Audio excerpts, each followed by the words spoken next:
Hello' everyone. আপোনালোকক মই আজি অলপমান বেলেগ ধৰণৰ এনালিচিছ ভিডিঅ' দেখুৱাবলৈ লৈছোঁ। আপোনালোকে চাবচোন, এইখন হৈছে লাষ্ট টাইমৰ অৰ্থাৎ 2023 চনত যি নিযুক্তি হৈছিল, সেই নিযুক্তিৰ প্ৰথম প্ৰভিজনেল মেৰিট লিষ্ট এইখন।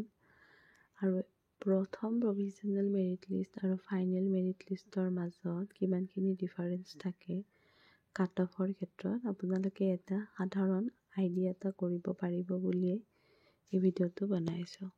এয়া চাওক, মই এইখন বৰপেটা ডিষ্ট্ৰিক্টৰ LPৰ ক্ষেত্ৰত ফাৰ্ষ্ট প্ৰভিজনেল মেৰিট লিষ্টখন লৈছোঁ।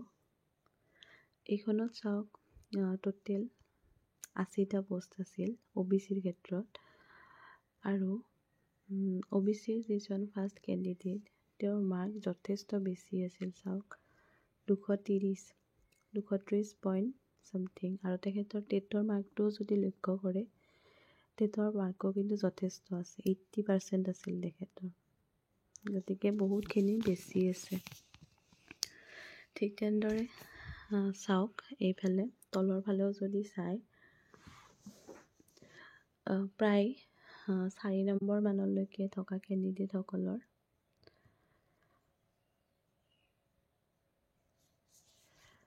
আপোনালোকে যদি 4 নম্বৰ মানলৈকেও চাই, তেতিয়াও দেখিব, চাওকচোন, প্ৰায়খিনি কেণ্ডিডেটৰ 60ৰ ওপৰত আছে টেটৰ পাৰ্চেণ্টেজ। মই অকল টেটৰ পাৰ্চেণ্টেজৰ কথা কৈছোঁ। আৰু এইফালে যদি চাই, তেওঁলোকৰ কাট অফ মানে টোটেল মাৰ্ক বহুখিনি বেছি আছিল এইখন যোৱাবাৰৰ।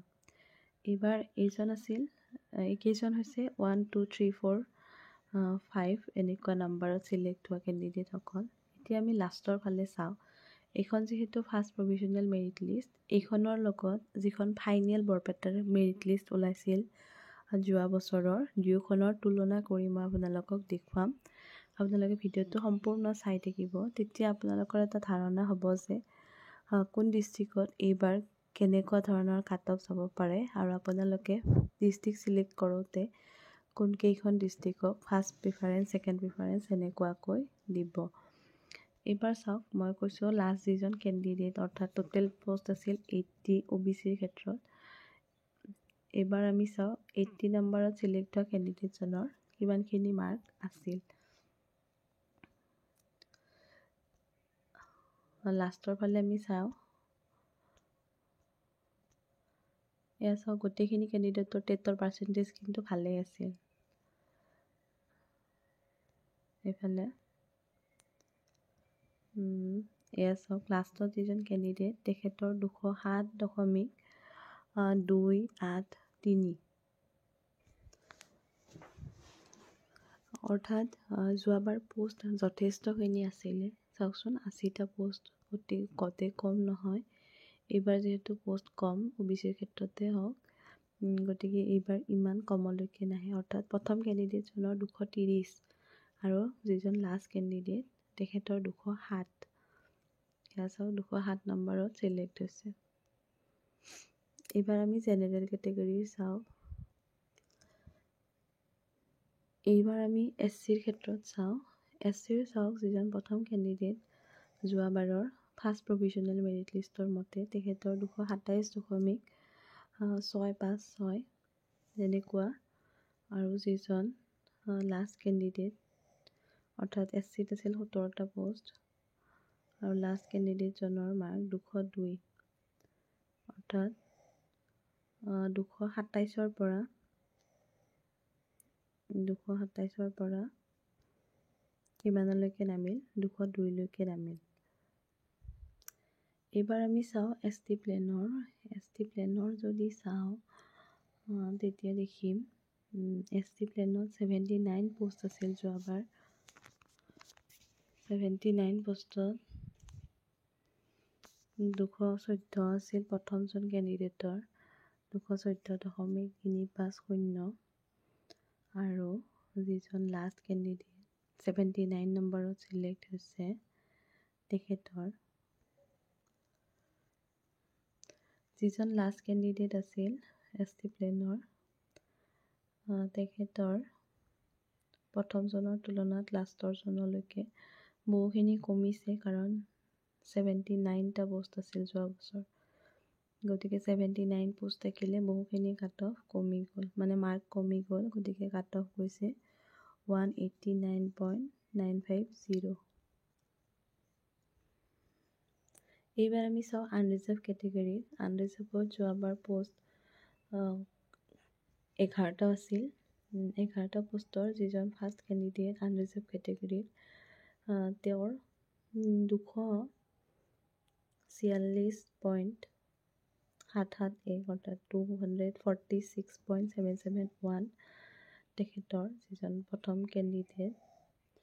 আৰু যিজন লাষ্ট কেণ্ডিডেট 11 নম্বৰৰ, তেখেতৰ আছে 235.667। এইবাৰ আমি চাব লৈছোঁ যিখন ফাইনেল মেৰিট লিষ্ট আছিল, এইখন চাওক। ফাইনেল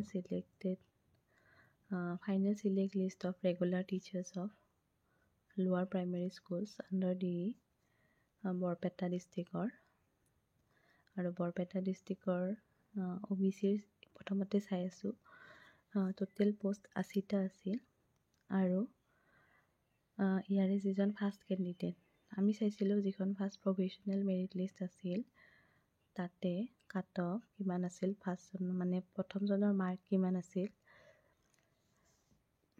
এয়া চাওক, প্ৰথমজন কেণ্ডিডেটৰ 227.817ত চিলেক্ট হৈছে, যিজন প্ৰথম কেণ্ডিডেট আছিল বৰপেটাৰ ফাইনেল মেৰিট লিষ্টত। আৰু আমি যদি প্ৰথমখন চাওঁ, মানে ফাৰ্ষ্ট প্ৰভিশ্যনেল মেৰিট লিষ্টত আমি দেখিছিলোঁ 230.283 ইমানখিনিয়ে আছিল। গতিকে দেখিলেনে, ইয়াৰ যে 230ৰ পৰা 227লৈকে প্ৰথম কেণ্ডিডেটজনৰ কমি গ'ল। কাৰণটো কি জানেনে? এই ফাৰ্ষ্ট ডিষ্ট্ৰিক্ট চিলেকশ্যন, অৰ্থাৎ ডিষ্ট্ৰিক্ট যি প্ৰিফাৰেঞ্চ দিছিল তাৰে ভিত্তিত। অৰ্থাৎ যিজন ফাৰ্ষ্ট প্ৰভিশ্যনেল মেৰিট লিষ্টত যিজন ফাৰ্ষ্ট OBCৰ কেণ্ডিডেট আছিল, তেখেতে হয়তো ফাৰ্ষ্ট প্ৰিফাৰেঞ্চ ডিষ্ট্ৰিক্ট কিবা বেলেগ আছিল। ফাৰ্ষ্ট প্ৰভিশ্যনেল মেৰিট লিষ্টত তেখেতে ফাৰ্ষ্ট প্ৰিফাৰেঞ্চ দিয়া ডিষ্ট্ৰিক্টখনৰ কাট অফ হয়তো 230তকৈ বেছি গৈছিল কাৰণে তেখেতে ফাৰ্ষ্ট প্ৰিফাৰেঞ্চ দিয়া ডিষ্ট্ৰিক্টত সোমোৱা নাছিল। কিন্তু যেতিয়া ফাইনেল মেৰিট লিষ্টৰ আগত আৰু কেইবাখনো প্ৰফেশ্যনেল মেৰিট লিষ্ট ওলাই তেখেতে নিজৰ ফাৰ্ষ্ট প্ৰিফাৰেঞ্চ দিয়া ডিষ্ট্ৰিক্টত হয়তো সোমাই গ'ল। আৰু তেখেতৰ ফাইনেল মেৰিট লিষ্টত তেখেতৰ নামটো ইয়াৰ পৰা কাটি তেখেতৰ তলত যিখিনি নম্বৰ আছিল, তেওঁলোকৰ নামবোৰ ইয়াতে সোমাই গ'ল। চাওক, 227.817 এইটো হৈছে ফাৰ্ষ্টজন কেণ্ডিডেটৰ নম্বৰ। এতিয়া আমি যিহেতু 80টা পোষ্ট আছিল, গতিকে লাষ্টৰ 80 নম্বৰ কেণ্ডিডেটজনৰ চাওঁ তেখেতৰ কিমানখিনি আছে।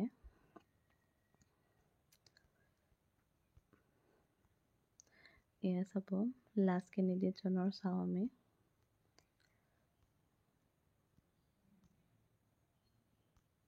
লাষ্টজনৰ আৰু তেখেতৰ মাৰ্কবিলাক চাবচোন, তেওঁলোকৰ কিন্তু কম নাছিল। এয়া লাষ্ট নম্বৰ কেণ্ডিডেট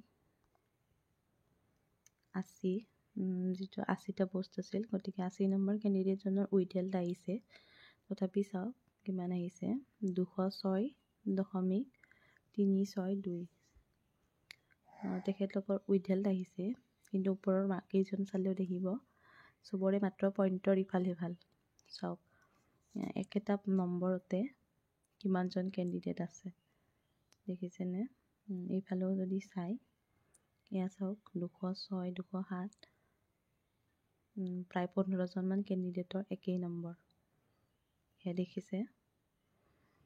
গতিকে কিমানখিনি কমিল, 1 নম্বৰ মাত্ৰ কমিছে। ওপৰৰ পৰা 2 নম্বৰ কমি গ'ল, আৰু তলৰ ফালৰ পৰা মানে কাট অফৰ ক্ষেত্ৰত 2 মাৰ্ক কমিলে, 1 মাৰ্ক কমিলে, আৰু যিজন প্ৰথম কেণ্ডিডেট চিলেক্ট হ'ল, তেখেতৰ মাৰ্কটো ফাৰ্ষ্ট প্ৰভিশ্যনেল মেৰিট লিষ্টতকৈ অকণমান কম আছে, দেখিছেনে? এইবাৰ আমি চাওঁ SCৰ 17টা পোষ্ট আছিল। আৰু SCৰ ক্ষেত্ৰত যদি চাই, যিজন ফাৰ্ষ্ট কেণ্ডিডেট তেখেতৰ 227.656 তেনেকৈ থাকিল। আৰু যিজন লাষ্ট কেণ্ডিডেট আছিল তেওঁলোকে ফাৰ্ষ্ট কেণ্ডিডেট আৰু ছেকেণ্ড কেণ্ডিডেটে ওমেন ৰিজাৰ্ভেশ্যন পাইছে।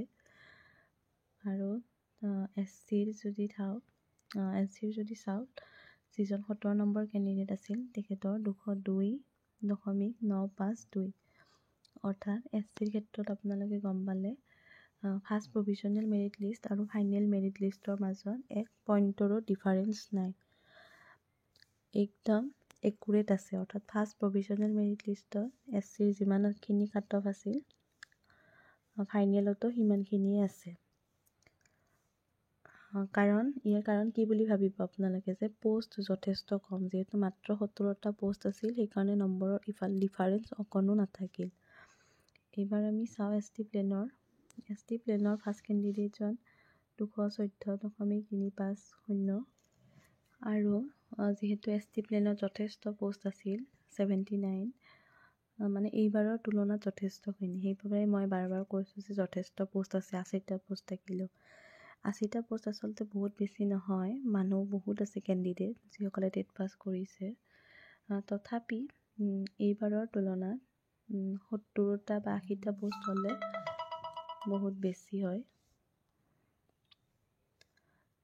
এইবাৰ চাওক 79টা পোষ্ট আছিল, গতিকে লাষ্ট কেণ্ডিডেটজনৰ চাওঁ আমি কিমানখিনি আছে, মানে কিমানখিনি কাট অফ গ'ল। ইয়াত চাওক কাট অফ বহুত কমিলে, বহুত কমা নাই আচলতে। ইয়াত চাওক কাট অফ মাত্ৰ পইণ্টৰ ডিফাৰেঞ্চ।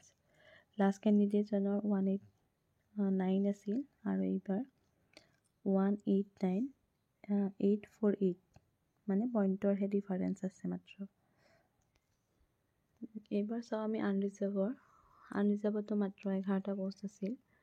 যিজন ফাৰ্ষ্ট কেণ্ডিডেট আছে তেখেতৰ 246.771 ছেম আছে, অকণো চেঞ্জ হোৱা নাই।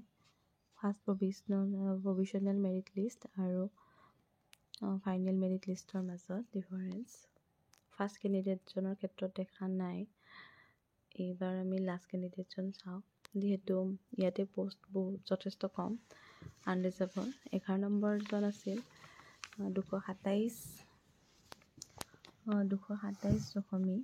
227.962। ইয়াতে কিন্তু আপুনি ডিফাৰেঞ্চ দেখিব। ফাৰ্ষ্ট প্ৰভিজনেল মেৰিট লিষ্টৰ কাট অফ গৈছিল 235 পইণ্ট চামথিং আৰু ফাইনেল মেৰিট লিষ্টত কাট অফ গ'ল 227.962। এয়া চাওক লাষ্ট ইয়াৰৰ কাট অফ এনালিচিছ। আপোনালোকক মই একবাৰ দেখুৱালোঁ, এইবাৰ আপোনালোকক মই লিখিত আকাৰে বুজাই দিছোঁ। চাওক এয়া চাওক OBCৰ ক্ষেত্ৰত যোৱাবাৰ 80টা পোষ্ট আছিল, গতিকে এইবাৰৰ তুলনাত বহুখিনি বেছি পোষ্ট আছিল। এইটো LPৰ হয়, LPৰ ক্ষেত্ৰত কৰি আছোঁ। গতিকে LPত 80টা পোষ্ট আছিল বৰপেটা জিলাত। যিখন ফাৰ্ষ্ট প্ৰভিজনেল মেৰিট লিষ্ট তাতে ফাৰ্ষ্ট কেণ্ডিডেটজনৰ গৈছে 230.28 আৰু ফাইনেল মেৰিট লিষ্টত ফাৰ্ষ্ট কেণ্ডিডেটজন হ'লগৈ 227 পইণ্ট চামথিং। এনেকুৱা কিয় হ'ল? এই ডিষ্ট্ৰিক্ট প্ৰিফাৰেঞ্চ, এই কেণ্ডিডেটজনে হয়তো ফাৰ্ষ্ট প্ৰিফাৰেঞ্চ বেলেগ ডিষ্ট্ৰিক্ট আছিল, গতিকে ফাইনেল মেৰিট লিষ্টত তেখেতৰ মাৰ্কে ঢুকি পালে কাৰণে তেখেতৰ ফাৰ্ষ্ট প্ৰিফাৰেঞ্চ ডিষ্ট্ৰিক্টত তেখেত গুচি গ'ল আৰু বৰপেটা যাৰ ফাৰ্ষ্ট প্ৰিফাৰেঞ্চ আছিল তেখেত আহি ইয়াতে সোমাই পৰিল। আৰু লাষ্ট কেণ্ডিডেটজনৰ তাত কাট অফ যোৱাবাৰ আছিল এইটো 207.283 আৰু যিজন ফাইনেল মেৰিট লিষ্টত পাইছে তেখেতৰ, আৰু যিজন OBCৰ ক্ষেত্ৰত যিজনে ফাইনেলত পালে তেখেতৰ 206।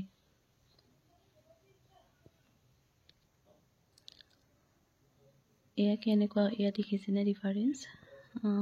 ফাৰ্ষ্ট প্ৰভিজনেল মেৰিট লিষ্ট আৰু ফাইনেল মেৰিট লিষ্টৰ মাজত প্ৰায় 1 মাৰ্কৰ ডিফাৰেঞ্চ আছে।